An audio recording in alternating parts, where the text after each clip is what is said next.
A paz de Cristo, meus irmãos, mais uma vez aqui pelo canal Reino de Deus. E hoje eu quero falar mais um pouco sobre o milênio de Cristo na Terra, né? E os irmãos vão perceber sons de carro, som de pessoas falando, que a gente está mais um desses vídeos móveis, né? Na verdade, esses vídeos móveis têm sido muito bom para mim, porque eles me ajudam a... Parece ter mais disposição para falar, me ajuda a ficar mais, perder aquele medo de falar coisas que tem que ser faladas, me ajuda, enfim, a estar me expressando melhor no meio das pessoas, né? Eu acho que o servo de Deus, ele tem que ter isso, ele tem que estar no meio das pessoas. Então, irmãos, hoje nós vamos falar sobre o milênio, tá? Nós vamos conversar mais um pouco.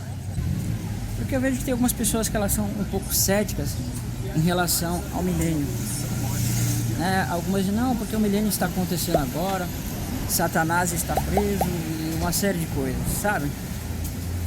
Só que não é isso que você vê na Escritura, né? Quando você pega os cristãos primitivos, você vê que praticamente todos eles criam o estabelecimento do reino milenário de Cristo, que é o chamado milênio, né? Você percebe que todos eles criam assim, ou a grande maioria, e que essa mudança ela foi sendo feita gradativamente, até que Agostinho, praticamente, ele se tornou o pai do amilenismo, né? Então, né? Mas a posição dos primeiros cristãos sempre foi o pré-milenismo clássico, né? E você tem o pré-milenismo dispensacionalista, que é mais ou menos como os pré-tribulacionistas creem. Mas o pré-tribulacionismo, ou melhor, o pré-milenismo histórico e clássico, você vê que eles criam exatamente como a gente tem ensinado aqui, né? No milênio onde o reino de Cristo é estabelecido na terra e Cristo com a igreja vai reinar sobre as nações por 1000 anos. Você vai pegar vários e vários cristãos do passado que criam assim, e esse pensamento vai ser mudado com o tempo, né? Então é impossível você dizer que Satanás está preso agora. Isso é uma afirmação, me desculpar, mas é uma afirmação extremamente errada. Paulo fala que os filhos da desobediência eles estão aprisionados, eles fazem os desejos do príncipe da potestade dos ares. Quem é esse? É Satanás, o príncipe da potestade dos ares, né? Então essas pessoas dizem que Satanás está preso, mas ele atua por meio dos seus demônios na terra, né? Essa é uma ideia estúpida, desculpa a palavra, né? Mas para mim é uma ideia meio estúpida, porque então Satanás ele está preso, mas os sócios dele, os demônios menores estão atuando no mundo e ele está preso, né? Então esse é o pensamento que eles têm. Sabe aquela cena de quando você vê na televisão que tá lá o traficante chefão preso na cadeia e o traficante chefão ele fica ligando com aqueles celulares escondidos da prisão? Ele fica ligando para os seus comparsas trabalham fora. É assim que essas pessoas acho que ensinam, né? Então, ainda que ele esteja preso e ele trabalha assim, ele está tendo autoridade de enganar as pessoas, né? O que é uma tremenda estupidez. Porque diretamente, se ele está assim trabalhando indiretamente, enganando as pessoas dentro da prisão, ele ainda está enganando as pessoas, só que ele não sai do seu lugar. Então é uma estupidez. Então Satanás, mesmo que ele estivesse preso trabalhando assim, ele continuaria enganando as nações. Então já não se cumpriria o que está em Apocalipse 20, que diz que Satanás foi aprisionado e ele não teria mais poder de enganar as nações, né? Mas o que mais você vê no mundo é o enganamento das nações. E não só no mundo, na própria igreja. A igreja sendo enganada por Satanás, né? Pedro diz que Satanás é como um leão que ruge, querendo devorar, né, aqueles que ele consegue. É como um leão que ruge, espreita, esperando as presas. Cristo fala que Se o valente não for amarrado, então não se pode lhe tomar os seus bens. E quando você vai em Apocalipse 20, você vai ver que aquele valente tratando o diabo, ele vai ser amarrado. Então você não pode dizer isso, né? Então esse é um ponto, irmãos. Isso é lorota, dizer que Satanás está preso. O que você mais vê no mundo é Satanás agindo. É Satanás trabalhando no mundo. Como Paulo diz, né, que o Deus desse mundo cegou os olhos dos incautos para que não veja a glória do Evangelho. Quem é esse? É Satanás que cegou. E tem uma cambada aí de ímpios que estão dizendo que quem cegou os entendimentos dos incrédulos foi Moisés, que ele era o Deus desse século. Olha a cabeça dos camaradas desses caras que pregam graça, que não é graça, diz que é falácia e mentira. Então esse é o primeiro ponto, tá? Satanás não está preso. E a outra questão do milênio é que, como a gente viu nos outros vídeos, ele aponta para o descanso. E esse descanso ele vai ser estabelecido por diversas coisas que você vai perceber na Escritura. Por que, por exemplo, Deus não poderia ter estabelecido de fato o sábado no sétimo dia literal? Por que esse sétimo dia literal ele não é o sábado de Deus, necessariamente? Porque, primeiro, quando Deus fala do sétimo dia literal, você vê que tem coisas que não batem. Não é mesmo? Tem coisas que não batem. Enquanto num lado do mundo, não vamos aqui no contexto de terra plana ou terra redonda, tá? Mas você vê que num lado do mundo é sábado e no outro não é. Então como é que é o sol? Então é o sol que está santificando o lugar, né? É a lua e o sol que estão santificando o lugar para determinar o sábado. Não é isso que Deus quer. Mas quando Deus fala de sábado, irmão, onde as pessoas vão descansar, todas elas do mundo inteiro ao mesmo tempo vão descansar. Isso vai ser estabelecido quando a Nova Jerusalém for estabelecida. E quando a Nova Jerusalém for estabelecida, as nações, elas vão andar segundo a glória da Nova Jerusalém. Por isso que fala na Bíblia que as nações iriam andar pela luz dela. Porque a luz dela é que vai proporcionar a luz no sétimo dia. Deus dizia assim na lei, né? Que alguns adventistas gostam de excluir essa passagem, mas que diz que no sábado não se deve fazer fogo. Por que não se deve fazer fogo? Primeiro, que para você fazer fogo, você precisa fazer um certo trabalho literal, né? Então hoje inventa-se um monte de coisa para descumprir isso, quem quer guardar literalmente. Mas a realidade disso, quando Deus não queria que as pessoas fizessem fogo no sábado, Deus queria que as pessoas estivessem no escuro mesmo. Deus queria que as pessoas estivessem no escuro mesmo, porque havia um propósito para isso. Imagine, irmão, o único lugar que poderia ter fogo no dia de sábado era no templo, porque no templo, além de você ter a menorá, você tinha os próprios sacrifícios que eram feitos, você tinha o altar que estava sempre pegando fogo. Então imagina lá no deserto, no dia de sábado, quando os israelitas eles precisavam guardar o sábado, na noite, quando o povo estava aguardando o sábado, o único lugar que havia luz entre todos os israelitas era no tabernáculo. Aquela coluna de fogo iluminava tudo, o povo todo na escuridão e eles recebendo aquela luz que vinha do tabernáculo. Então todos estavam com os olhos fixos para o tabernáculo. Isso está apontando para quê? Para a Nova Jerusalém, onde as pessoas ao redor do mundo todo vão estar com os olhos fixos aonde? Na Nova Jerusalém. E ela vai iluminar o mundo todo.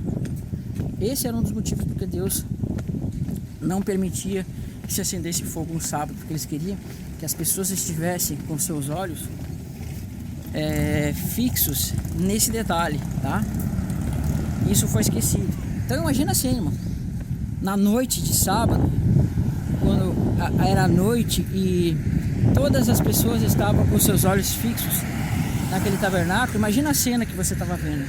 A luz toda dos israelitas procedia de um lugar só, né? Então isso é magnífico, é uma coisa magnífica. E segundo, literalmente as pessoas quando estão guardando o sábado, literalmente elas não estão descansando, porque no sábado dizia que as pessoas não deveriam cuidar dos seus próprios interesses. E até hoje eu não conheci ninguém que querendo guardar o sábado não fique pensando na vida, não fique pensando nas suas coisas. Pessoas que não pequem, né? As pessoas no sábado elas continuam com as suas vidas, elas fazem as coisas desse mundo.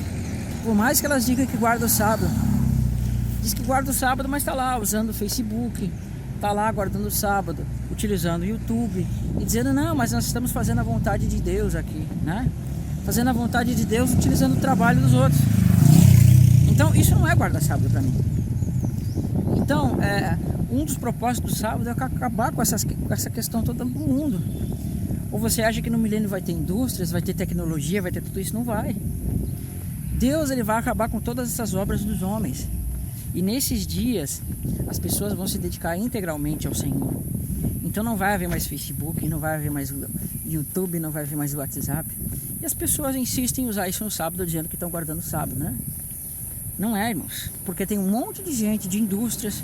O mundo está sendo movido por causa dessas coisas que vocês estão fazendo no sábado. Então só aqui você está vendo que já é uma mentira.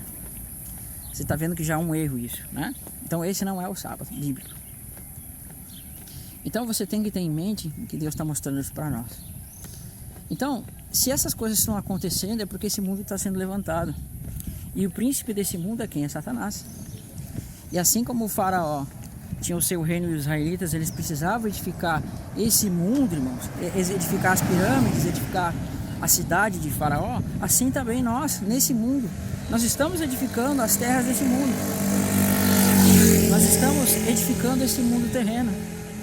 Claro, a gente está edificando esse mundo terreno. Então o mundo está sendo edificado ainda mesmo no sábado. Então não é o descanso de Deus.